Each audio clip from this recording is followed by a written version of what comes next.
হাঁটতে হাঁটতে ইহুদি সন্ধ্যা নাগাদ বাগদাদে গিয়ে পৌঁছানোর পর ইহুদি চিন্তা করলো, অনেক দূর থেকে হেঁটে এসেছি, অনেক ক্লান্ত হয়ে পড়েছি, শরীরের মধ্যে একটি অলসতা ভাব চলে আসছে। আজকে আর শহরের মধ্যে ছড়িয়ে পড়ব না, আজকের দিনটা খুঁজে বের করব একটি মুসাফিরখানায় যাব, সেখানে গিয়ে রাত্রি কাটাবো, তারপর আগামীকাল সকালে মুসলমানদের মধ্যে ছড়িয়ে পড়ব। এই লক্ষ্যে ইহুদি মুসাফিরখানা খুঁজতে লাগলো। খুঁজতে খুঁজতে একটি মুসাফিরখানা বের করলো। মুসাফিরখানা বের করার পরে ইহুদি দেখলো রাতে থাকার জন্য তার কিছু সামানের প্রয়োজন, তার কিছু আসবাবের প্রয়োজন। রাত্রে থাকতে গেলে বিছানার প্রয়োজন আছে নাকি নাই বলেন? বিছানার প্রয়োজন আছে, একইভাবে রাতে খাবারের জন্য খাদ্যেরও প্রয়োজন আছে, ঠিক কিনা বলেন? এই জন্য ইহুদি মুসাফিরখানায় যাওয়ার পর চিন্তা করলো, আমি যদি রাত্রে এই মুসাফিরখানায় থাকি, আমার কিছু খাবারের প্রয়োজন, আমার কিছু আসবাবের প্রয়োজন। এই আসবাব আর খাবার যদি আমাকে পেতে হয়, তাহলে একটি দোকান খুঁজে বের করতে হবে, আর দোকান যদি পেতে হয় আমাকে অবশ্যই একটি বাজারে যেতে হবে, ঠিক কিনা বলেন? সেই কথা অনুযায়ী ইহুদি বাজার খুঁজতে লাগলো। একটি বাজার খুঁজে পাওয়ার পর একটি দোকানদারের কাছে গিয়ে বলল, ভাই, আমি তোমাদের এই বাগদাদের শহরে একজন মুসাফির মানুষ, অনেক দূর থেকে এসেছি, অনেক কষ্ট করে এসেছি, আমার কিছু আসবাবের প্রয়োজন, আমার কিছু সামানের প্রয়োজন। তোমার দোকানে যদি এই আসবাবপত্রগুলো থেকে থাকে, তুমি তাহলে দয়া করে কম মূল্যে, ন্যায্য মূল্যে তুমি আসবাবপত্রগুলোকে আমাকে প্রদান করো। ইহুদির সেই আসবাবপত্রের লিস্ট দেখার পর দোকানদার দেখলো ইহুদির যে আসবাবপত্রগুলোর প্রয়োজন, যা লিস্টে লেখা রয়েছে সবগুলো জিনিস ইহুদির দোকানে আছে, সেই মুসলমানের দোকানে আছে। ইহুদি যা কিছু চেয়েছে সবগুলো জিনিস মুসলমানের দোকানে আছে। থাকার পরেও মুসলমান সেই দোকানদার বলতে লাগলো, ভাই, তুমি যেই জিনিসগুলো আমার কাছে চেয়েছো সবগুলো জিনিস আমার দোকানে আছে, আমি চাইলে তোমাকে দিতে পারি, কিন্তু আমি চাই তুমি এগুলো আমার দোকান থেকে নেবে না। আমি হাতে ইশারা করে যে দোকানটিকে দেখিয়ে দেব, তুমি সেই দোকান থেকে ন্যায্য মূল্যে এগুলো সংগ্রহ করবে। ইহুদি এই কথা শোনার সাথে সাথে কথা না বাড়িয়ে, তার যেহেতু আসবাবপত্রের তারা রয়েছে, তার যেহেতু খাদ্যের তারা রয়েছে, সে কোনো কথা না বাড়িয়ে ওই দোকানে চলে যায়। দোকানদারের দেখানো সেই দোকানদারের কাছে গিয়ে বলতে লাগলো, ভাই, হে ভাই, আমি অনেক দূর থেকে এসেছি তোমাদের শহরে, আমি একজন মুসাফির, আমার কিছু আসবাবের প্রয়োজন, আমার কিছু সামানের প্রয়োজন, আমি অনেক দূর থেকে এসেছি, একজন ক্লান্ত শ্রান্ত মুসাফির, একটি জরুরি প্রয়োজনে তোমাদের শহরে এসেছি। এই আসবাবপত্র যদি তোমার দোকানে থেকে থাকে, আমাকে তুমি এগুলো ন্যায্য মূল্যে প্রদান করো। মুসাফিরের হাত থেকে দোকানদার তার আসবাবপত্রের লিস্টগুলো দেখার পরে দেখলো সবগুলো জিনিস তার দোকানে আছে। তখন দোকানদার কথা না বাড়িয়ে ইহুদির সেই আসবাবপত্রগুলো ন্যায্য মূল্যে প্রদান করে। ইহুদি তার আসবাবপত্রগুলো হাতে বুঝে পাওয়ার পর চিন্তা করতে লাগলো, আমি তো এসেছিলাম মুসলমানদের বিরুদ্ধে তদন্ত করার জন্য, আমি তো এসেছিলাম মুসলমানরা কি কারণে এগিয়ে যায়, আমি তো এসেছিলাম মুসলমানদের চারিদিকে কেন জয় জয়কার, এই অবস্থার নিরসন করার জন্য, এর বিরুদ্ধে তদন্ত করে একটি পথ বাতলানোর জন্য, মুসলমানরা যেন আগামী দিনে এগিয়ে যেতে না পারে। কিন্তু আসার পর মুসলমান দোকানদারের এই আচরণে তো আমার মধ্যে আরেকটি সংশয় তৈরি হয়েছে, আমার মধ্যে আরেকটি প্রশ্ন তৈরি হয়েছে।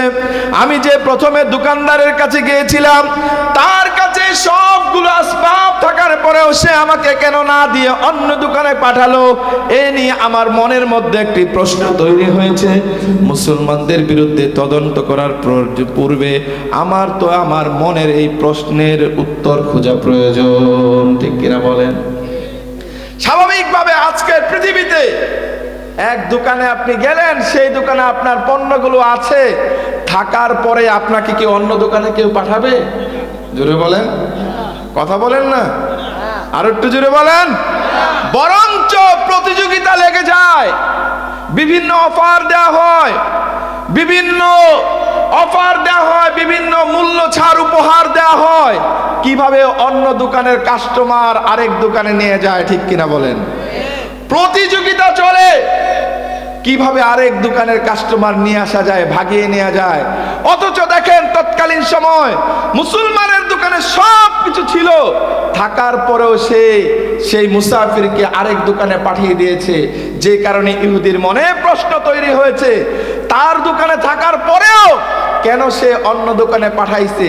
এই কারণে ইহুদি ফিরে গেল আগের দোকানদারের কাছে, গিয়ে বলতে লাগলো, হ্যাঁ দোকানদার ভাই, আমি তো তোমার কাছে এসেছিলাম, আমি দেখেছি তোমার দোকানে সবগুলো আসবাবপত্র ছিল, কিন্তু থাকার পরে তুমি আমাকে না দিয়ে অন্য দোকানে কেন পাঠালে? এই নিয়ে আমার মনের মধ্যে প্রশ্ন তৈরি হয়েছে, সংশয় তৈরি হয়েছে, দয়া করে তুমি আমার মনের এই প্রশ্নের উত্তর দাও। এই কথা শোনার সাথে সাথে দোকানদার বলতে লাগলো, হে মুসাফির ভাই, আমার রাসূল মানবতার মুক্তির দূত হযরত মুহাম্মদ সাল্লাল্লাহু আলাইহি ওয়াসাল্লাম বলেছেন, খায়রুন নাসি মান ইয়ানফাউন নাস, মানুষের মধ্যে সর্বোত্তম ওই মানুষ যে অন্য মানুষের উপকার করে। চিল্লায়া বলেন সুবহানাল্লাহ। আমি দেখেছি আমার সারাদিন যতটুকু বেচা বিক্রি হয়েছে, আমার দোকান থেকে যতটুকু সারাদিন বেচা বিক্রি হয়েছে, আমার চলার জন্য যতটুকু অর্থের প্রয়োজন, আমার ঘর ফ্যামিলি চালানোর জন্য, আমার খাবারের জন্য যতটুকু অর্থের প্রয়োজন, আলহামদুলিল্লাহ আমার ততটুকু বেচা বিক্রি হয়েছে। কিন্তু আমি ওই দোকানদার ভাইকে দেখেছি তার ফ্যামিলি পরিচালনার জন্য, তার দোকানকে বাঁচিয়ে রাখার জন্য, তার যতটুকু বেচা বিক্রির প্রয়োজন সারাদিন সে ততটুকু বেচা বিক্রি করতে পারে নাই। আমার রাসূল যে বলেছেন, খায়রুন নাসি মান ইয়ানফাউন নাস, মানুষের মধ্যে সর্বোত্তম ওই মানুষ যে অন্য মানুষের উপকার করে। এই জন্য আমি রাসূলের এই হাদিসটির উপর আমল করে আমি চেয়েছি আমার ওই অসহায় দোকানদার ভাইকে একটু উপকার করতে। এর মাধ্যমে একইভাবে রাসূলের এই হাদিসের উপর আমল হয়ে যাবে, একইভাবে আমার ওই দোকানদার ভাইও একটু উপকৃত হবে। সুবহানাল্লাহ বলেন না, আর একটু জোরে বলেন না সুবহানাল্লাহ। এই ছিল মুসলমানদের চরিত্র। তারা নামের মুসলমান ছিলেন না, তারা কাজের মুসলমান ছিলেন। যেই কারণে সংখ্যায় মুসলমানদের সংখ্যা ছিল কম, কিন্তু সেই অল্প সংখ্যার মুসলমানরা হাজার হাজার মানুষের হৃদয়কে জয় করেছিল, ঠিক কিনা বলেন? তাদের ঈমানী শক্তির কারণে, তাদের ইখলাসের কারণে, তাদের ভালো কর্মের কারণে, রাসূলের সুন্নাহগুলো মেনে চলার কারণে, কুরআন সুন্নাহ মেনে চলার কারণে, তাদের আমল আখলাকগুলোতে মানুষ সন্তুষ্ট হয়ে দলে দলে বিধর্মীরা ইসলাম গ্রহণ করেছে। আজকে মুসলমানদের সংখ্যা বেড়েছে, আজকে বিশাল ভলিউমের মুসলমান হয়েছে, কিন্তু এই মুসলমান পৃথিবীর পরতে পরতে পরাজিত হচ্ছে, ঠিক কিনা বলেন? পৃথিবীর মধ্যে যত জাতি রয়েছে এখন দেখা যায় সবচেয়ে নির্যাতিত জাতির নাম হলো মুসলমান। চিল্লা বলেন ঠিক কিনা? এই জন্য আমরা বলে থাকি, কেমন মুসলমান তুমি, কেমন মুসলমান, ঠিক কিনা?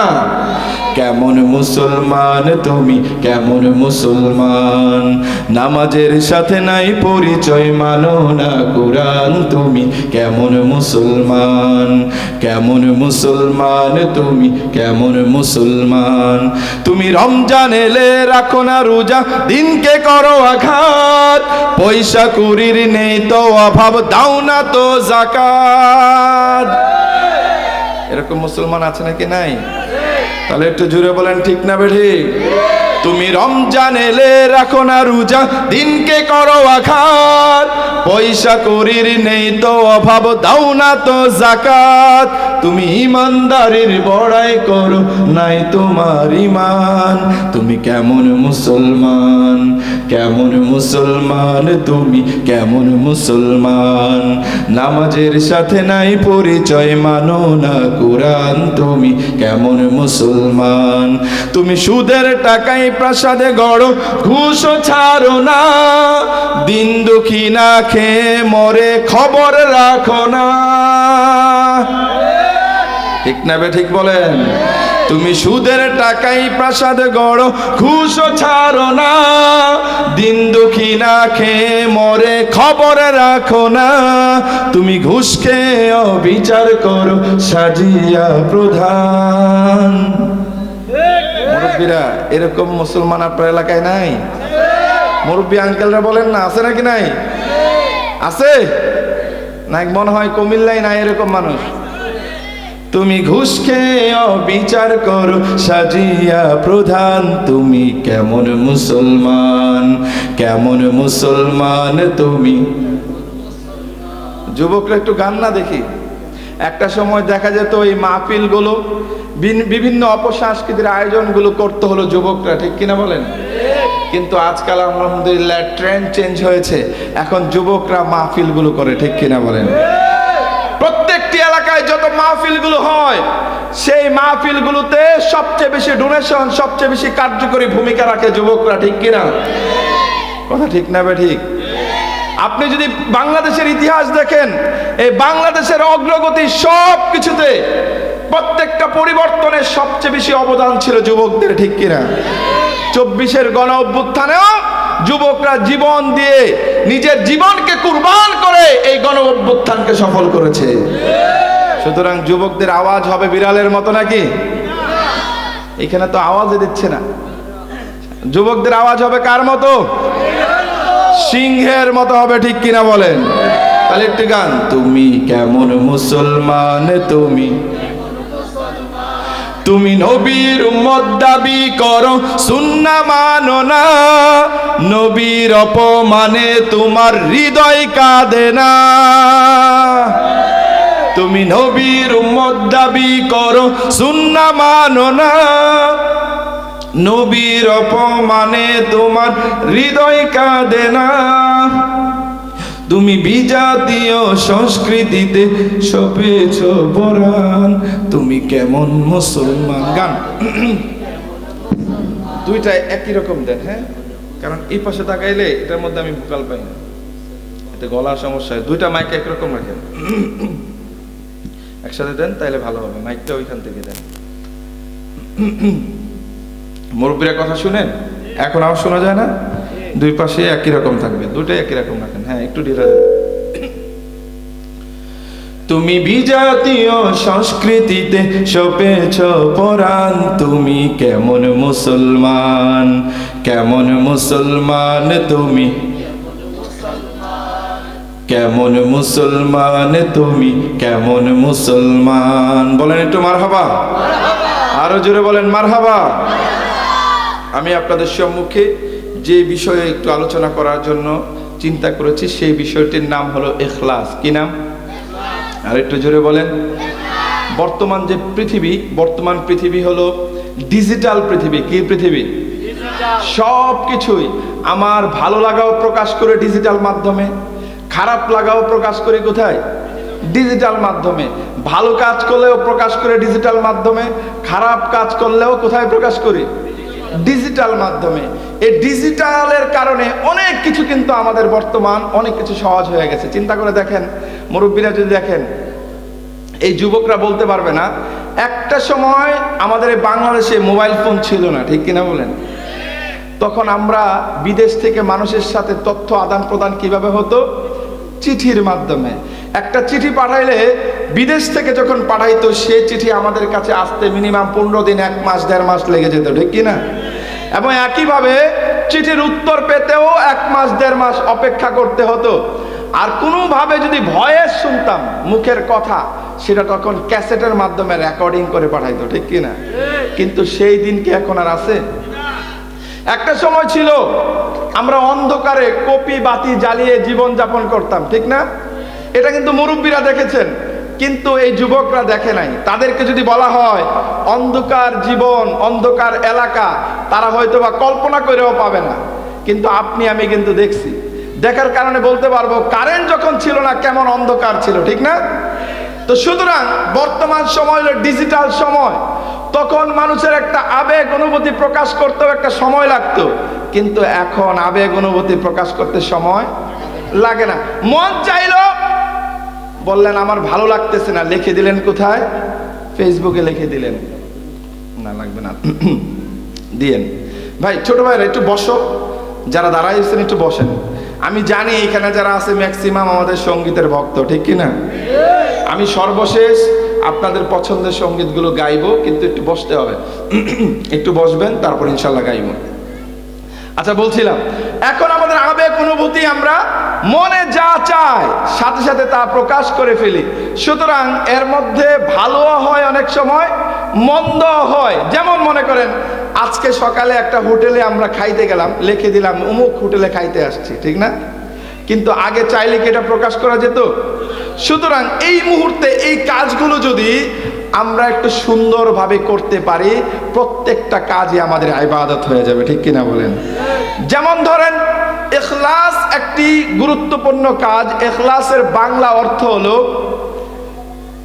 চেষ্টা, ঐকান্তিকতা, একাগ্রতা, বা বলা যায় একাগ্রভাবে যেই কাজটি আল্লাহর জন্য করা হয় সেটাকে ইখলাস বলা হয়। যেমন ধরেন আমরা নামাজ পড়ি কার জন্য?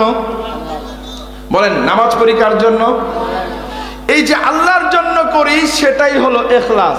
যে কাজ আল্লাহর জন্য করা হয় সেটার নাম কি? আরো জোরে বলেন।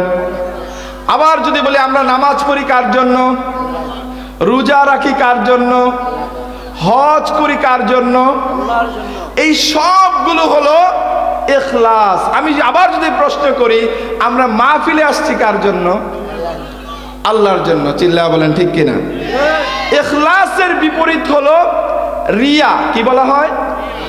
ইখলাস এমন গুরুত্বপূর্ণ একটি বিষয়, ইখলাস সব কিছুতে প্রয়োজন, ঠিক তেমনি ভাবে ইমানেও প্রয়োজন। যে ইমানে ইখলাস থাকবে সে ইমান গৃহীত হবে, যে ইমানে ইখলাস থাকবে না সে ইমান গৃহীত হবে না। যেমন মুনাফিকরাও ইমান এনেছিল, তারা আপনার আমার মতো নামাজও পড়েছিল, ঠিক কিনা? কিন্তু তাদের এই ইমান গৃহীত হয়েছে? হয় নাই। কারণ হলো মুনাফিকরা ইমান এনেছিল লোক দেখানো ইমান, ঠিক কিনা?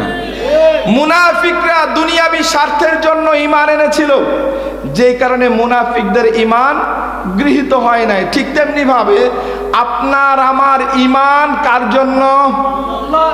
আরো জোরে বলেন। ইমানে যেমনি ভাবে ইখলাস প্রয়োজন, ঠিক তেমনি ভাবে ইবাদতেও ইখলাস প্রয়োজন। কিসে? ইবাদতেও ইখলাস প্রয়োজন। মনে করেন অনেক কষ্ট করে নামাজ পড়লাম, রোজা রাখলাম, হজ করলাম, যদি ইখলাস না থাকে এই ইবাদত কবুল? আরো জোরে বলেন না। ইবাদত কবুলের জন্য দুটো শর্ত। এক নাম্বার শর্ত হলো ইবাদতটি ইখলাস পূর্ণ হতে হবে। এক নাম্বার শর্ত কি? ইখলাস পূর্ণ হতে হবে। যেমন ধরেন আমরা কোথাও একসাথে বেড়াতে গেলাম, বেড়াতে যাওয়ার পর কিছু মানুষ মসজিদে চলে গেল, আর কিছু মানুষ চিন্তা করলো সবাই তো মসজিদে গেল, যদি আমি না যাই মানুষ তো আমাকে খারাপ বলবে, দেখা দেখি সেও মসজিদে গেল। এই যে অন্যরা মসজিদে গেল, যে কারণে তার যাওয়া কি একই রকম হলো? কয়েকজন গেছে মসজিদে, তার ইবাদত, তার উপর আল্লাহ তাআলার বিধান, আসরের ওয়াক্তে আসরের নামাজ আদায় করা, মাগরিবের ওয়াক্তে মাগরিবের নামাজ আদায় করা, সেই জন্য সে মসজিদে গেছে বিধান পালন করার জন্য, ঠিক না? দায়িত্ব পালন করার জন্য। আর বাকি যারা মসজিদে গেছে তারা কিন্তু দায়িত্ব পালন করার জন্য যায় নাই, বরঞ্চ গেছে মানুষ কি বলবে এই কথা থেকে বেঁচে থাকার জন্য, ঠিক কিনা? সুতরাং এক দলের ইখলাস ছিল, আরেক দলের ইখলাস ছিল না। সুতরাং যার ইখলাস ছিল তার ইবাদত কবুল হবে, আর যার ইখলাস ছিল না তার কবুল, তার ইবাদতটি হয়ে গেছে লোক দেখানো। সুতরাং ইবাদত কবুলের এক নাম্বার শর্ত হলো ইবাদতটি ইখলাস পূর্ণ হওয়া। এক নাম্বার শর্ত কি বুঝতে পারতেছেন মুরব্বীরা? এক নাম্বার শর্ত কি? ইখলাস পূর্ণ হওয়া। দুই নাম্বার শর্ত হলো ইবাদতটি শরিয়া আলোকে হওয়া। যেমন মনে করেন আপনি মাগরিবের নামাজ পড়তে গেছেন, মাগরিবের নামাজ কয় রাকাত? একটু জোরে বলেন না। 3 রাকাত। আপনি মসজিদে যাওয়ার পর চিন্তা করলেন আজকে যেহেতু আমার হাতে অন্যদিন খুব ব্যস্ত থাকে, আজকে একটু ফ্রি আছে, ভাই কথা বলা যাবে না, আপনারা কথা বললে তো ওনারাও সমস্যা হবে, কথা বলবেন না। যদি কথা বলতে হয় তাহলে বাইরে গিয়ে বলবেন। চলেন, আপনি মাগরিবে যাওয়ার পর আপনি চিন্তা করলেন অন্যদিন তো খুব ব্যস্ত থাকি, আজকে একটু ফ্রি আছি, 3 রাকাতের জায়গা 6 রাকাত পড়ে ফেলে আজকে। আপনার এই নামাজ হবে? কেন হবে না? কারণ আপনার ইবাদতটি শরিয়ার নিয়ম অনুযায়ী হয় না, ঠিক কিনা? শরীয়ত বলেছে মাগরিবের নামাজ কয় রাকাত? 3 রাকাত। সুতরাং ইবাদত কবুলের জন্য কয়টা শর্ত? কয়টা শর্ত বলেন? কয়টা? 1 নাম্বার শর্ত হলো ইবাদতটি ইখলাস পূর্ণ হওয়া। যেমন আমরা নামাজ পড়বো কার জন্য? রোজা রাখবো কার জন্য? আমাদের সব কাজ হবে কার জন্য? এই 1 নাম্বার ইখলাস পূর্ণ হওয়া। 2 নাম্বার হলো মাগরিবের নামাজ কয় রাকাত? 3 রাকাতই পড়বো, 6 রাকাত পড়লে হবে না। এই দুটো শর্ত যদি মানতে পারি তাহলে আমাদের ইবাদত কবুল হতে পারে। তো এই যে ইখলাসের গুরুত্বপূর্ণ বোঝাতে গিয়ে আমি আপনার ইবাদত কবুল হতে 2টা শর্ত বললাম। ইখলাস নিয়ে আল্লাহ রাব্বুল আলামিন পবিত্র কোরআনে অসংখ্য আয়াত নাজিল করেছেন। ইখলাসের গুরুত্ব যে কতটুকু আমি ধাপে ধাপে আপনাদেরকে বোঝানোর চেষ্টা করব, যদি আপনারা একটু সময় দেন। আর যদি সময় না দেন আমি 2-1টা সঙ্গীত বলে শেষ করে দেই, নাকি কি বলেন মুরব্বীরা? আলোচনা করব নাকি শেষ করব? আমার সময়ও প্রায় শেষের দিকে, শেষ করব না চলবে? হ্যাঁ, তাহলে শুনেন, আল্লাহ তাআলা পবিত্র কোরআনের সূরা আনআমের 162 নম্বর আয়াতে বলেন ইখলাসের গুরুত্ব বোঝাতে গিয়ে, আউযু বিল্লাহি মিনাশ শাইতানির রাজীম, বিসমিল্লাহির রহমানির রহিম, قل إن صلاتي ونسكي ومحياي ومماتي لله رب العالمين।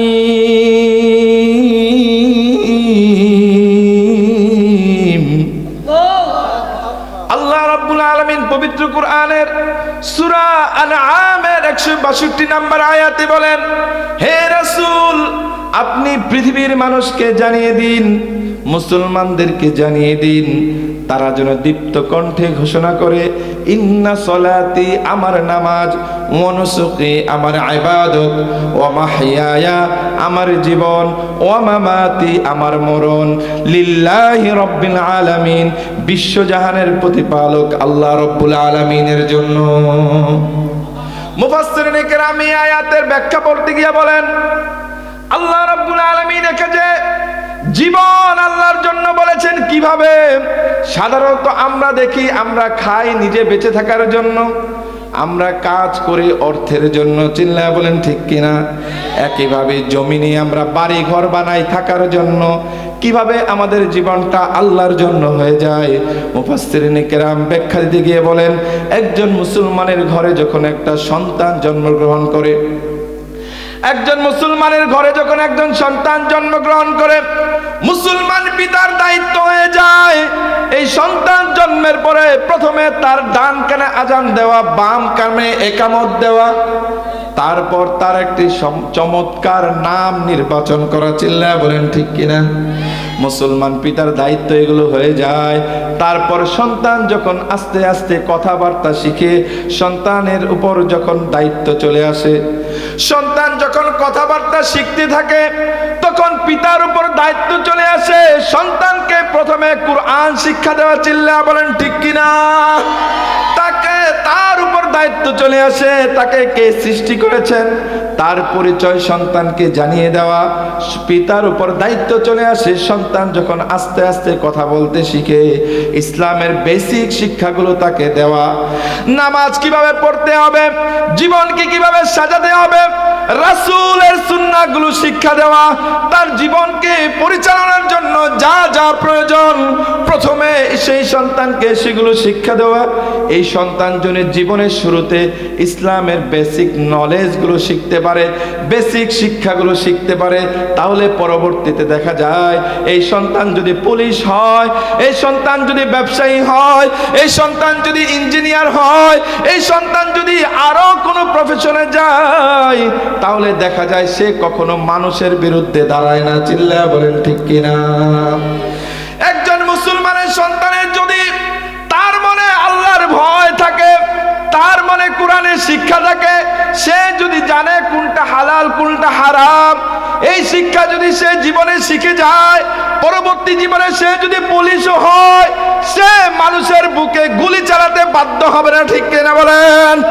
একইভাবে পরবর্তী জীবনে সে যদি ব্যবসায়ী হয়, সে অধিক মুনাফার লোভ তার মনের মধ্যে আসবে না।